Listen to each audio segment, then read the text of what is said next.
கிறிஸ்து அந்த பெருவழிய நடந்து போனார். நடந்து போய் கொண்டிருக்கும் போது அந்த இயேசு கிறிஸ்துவை கூப்பிட்டான், தாவீதின் குமாரனை எனக்கு இறங்கும். இந்த கிறிஸ்தவர்கள் கூப்பிடுகிறா, கடவுளே இறங்கும் அப்படின்னு சொல்லி கூப்பிடலாம். அப்படி கூப்பிட்டு கொண்டே இருக்கும் போது அந்த இயேசு கிறிஸ்து திரும்பி பார்த்தார். திரும்பி பார்த்து, உனக்கு என்ன வேணும் அப்படின்னு சொல்லி ஆண்டவர் கேட்டார்.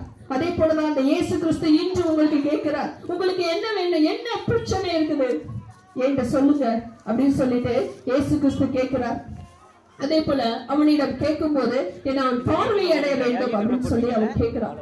உடனே இயேசு பக்கத்துல வந்தாங்க.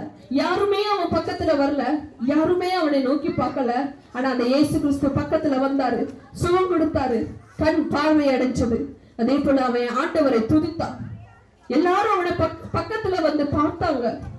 எல்லாரும் அவனை, என்னடா குருடனா இருந்து பிச்சை எடுத்துக் கொண்டிருந்தவன் சுகம் பெற்றானே அப்படின்னு சொல்லி எல்லாரும் ஆச்சரியப்பட்டாங்க.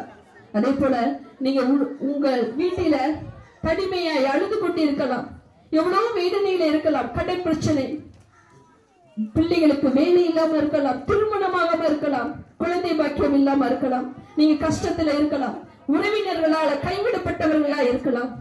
ஆனா அந்த இயேசு கிறிஸ்து உங்களை நேசிக்கிறார்.